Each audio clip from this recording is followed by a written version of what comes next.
Hello everybody, my name's Star Raptor and I just got done reading a DC Universe Rebirth special #1. Before I dig into this amazing comic, I just want to let you know that this is a spoiler-filled reaction, so please do not watch any further of this video, unless you want to be spoiled, of course, then come back after you got done reading it.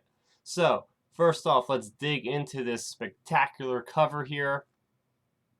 So it's the one shot. And it's a double cover, so that is just brilliant artwork right there. Just really cool. I absolutely love it. So this is written by Jeff Johns, and has an assortment of writers on this. One thing to note, or artists, I'm sorry.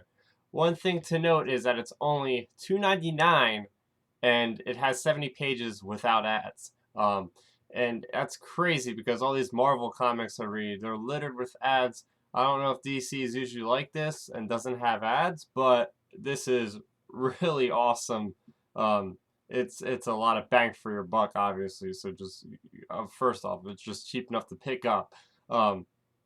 Next up, so basically the story is broken down in 4 chapters. We have Lost, Legacy, Love, Life, and the Epilogue. So it's nice how thematically it's broken down into the different parts. Before I get into this, a little bit of a reaction here, I want to let you guys know that this is pretty much my starting point for like the DC universe. I mean, yes, I've read seminal classics like Dark Knight Returns and Killing Joke, and basically that's the extent of my DC knowledge. So I am basically recapping this from a very new person to DC. I'm not sure if what they were capturing for their audience when they wanted to do this relaunch, but as a new fan coming into DC, yes, I've also watched TV shows like The Flash, Arrow, Legends of Tomorrow, Supergirl. So I have a bit of an understanding about the DCU, but I've just never delved into the comics. So, I mean, it's really interesting because I'm actually able to absorb all the stuff in this thing as a new reader, able to comprehend that. I comprehend that. I think that's amazing how they are able to do that, like create an opening kind of place for everybody can enjoy this. Fans that have been long running of the series and new people like myself. So getting into how this is executed in the story, I thought it was really brilliant that they have this character, Wally West. Now, I'm sure a lot of you longtime fans know this guy. I heard he was back. He hasn't been in the game for many years, so I'm sure that was a shock to a lot of people in the beginning of this book, how this guy returns. And basically, this is where my knowledge of the Flash from the TV series comes into play. There's a lot to do with Wally West as a speedster, about the Speed Force. So basically, Wally West is just going through, trying to get out of the Speed Force because he keeps getting pulled back in. He has a very crucial message to give to the people of reality. I'm not sure what Earth this is. I guess it's Earth 1. Guys, just feel free to comment in the comment section below to kind of correct me as we go along here. Because like I said, I'm a bit of a newbie when it comes to DC, so bear with me.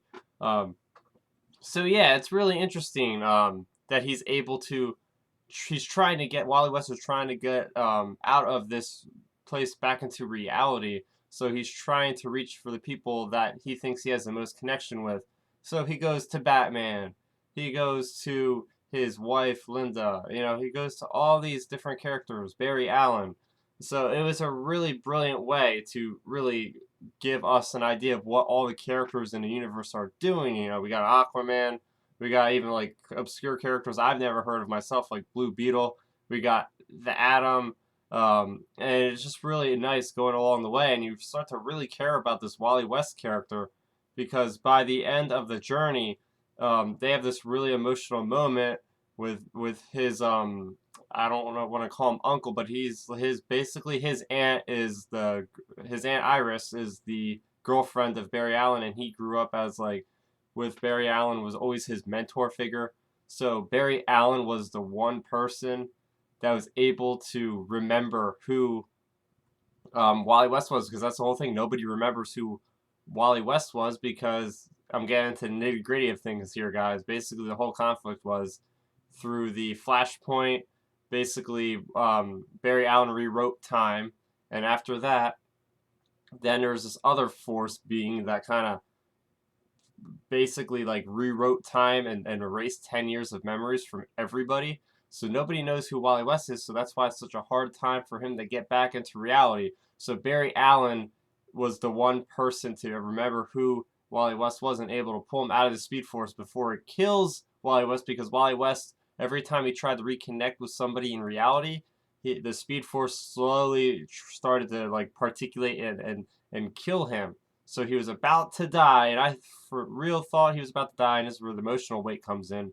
Yeah, just a character I just read through in that one issue and I already cared so much about him. So that is so powerful for me to realize that this guy is so important, and the tragedy of not even his wife remembering who he is just it's really kind of heartbreaking. It is heartbreaking.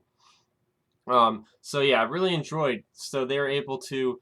Wally West is kind of like narrating through his journey. So he recounted very important events like Flashpoint, which I had heard about, but I didn't know what it was. So events like that where we're able to kind of go in the past and recognize certain events, because I know people are saying New 52 is, again, I haven't read them. New 52 is not the best place for DC. But from what I heard so far from other reviews is that like this is kind of like taking certain things and bringing them back and then going even back beyond New 52. So they're correcting themselves, basically, is what I heard DC's doing. But I really enjoyed this story. The artwork is absolutely phenomenal. Like I said, there's a whole team of artists on this. They just did a killer job. And there's, of course, a lot of revelations in this story. So first off, we get the big one right off the bat. Joker actually has 3 identities this entire time. Batman figures this out. It's just like mind-blowing, really. Like, holy crap, like this is how he was able to stay ahead of Batman the whole time. So maybe he has, like, well, I guess later in the series we'll find out who these identities are of each one of these Jokers, maybe. Another one which is really cool is Wonder Woman has a twin brother. So, I mean, what's his name going to be? Why haven't we seen him yet? I'm really looking forward to that. Also, this is spawning from Justice League number 50, which also came out this week, is Superman is Dead. So we have another Superman, a prior Superman. Basically, the Superman that died is the New 52 Superman, from what I understand. Superman that came before 52 is now like back on Earth and has a kid now. I guess you can call him Superboy, and he's living with Lois Lane. But yes, the New 52 Superman is confirmed as dead. And for me, this is the last mind-blowing revelation for me in this whole story. Is just the reveal that Batman finds the pin of the smile, the yellow smile with the blood little droplet, saying that Watchmen are indeed involved in this universe of all these heroes.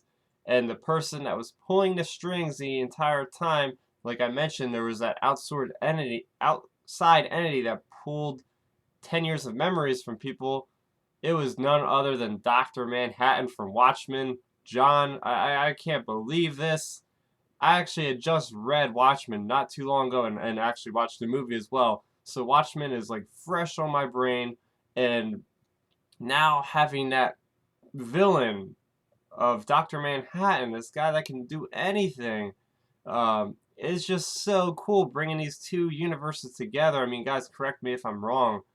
Yes, I'm new to DC, but I'm pretty sure I never heard Batman mentioned in Watchmen and vice versa, like Rorschach mentioned in a Superman story. It's so bringing these two guys together, these two universes, even though they're both under DC. I thought that was freaking spectacular. I can't wait to see where they take this next. Like when I read that, I had to put the book down and just take a walk around the house because I was so freaking excited and happy.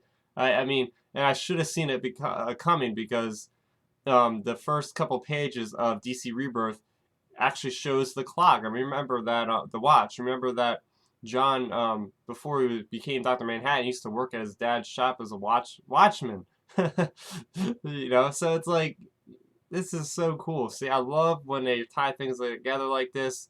Um, I'm happy I didn't read spoilers online because I heard there was quite a few leaks. But basically, that is my reaction to uh, DC Rebirth. I wasn't expecting to do any kind of video like this, but after reading that, I can't be more excited to see this kind of reboot of the DC Universe. This is perfect for me because, like I said, I'm going to start off. Yeah, I'm going to be spending quite a bit of money on this series, I can see, because, yeah, they got me hooked now. I think next week they come out with a Green Arrow, #1. I'll definitely be picking that up. I had already signed up like months before for the pull list for the Flash. So yeah, there was a lot of speedster stuff in this one, which I was really digging. Guys, you gotta go out there and pick up the DC Universe Rebirth. If you're new to comics, I can't recommend it more. If you're kind of soured by the fact that the New 52, definitely pick this up because I think you guys will really enjoy it. There's probably a lot of things that I don't even know about because I haven't read them. So do yourself a favor, pick up DC Rebirth. I'm Star Raptor. You can follow me on Twitter at Star Raptor as well as Facebook.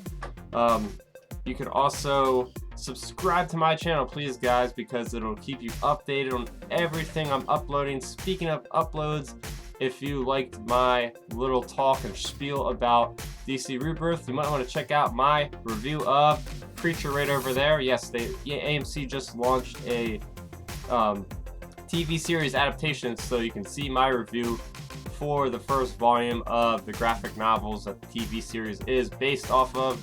And finally, I'm part of a music podcast that we do weekly. It is called Audio Addiction. We talk about everything from music news to discussions, and yeah, we have a lot of fun doing that. So guys, please check us out and give us a subscribe on there as well.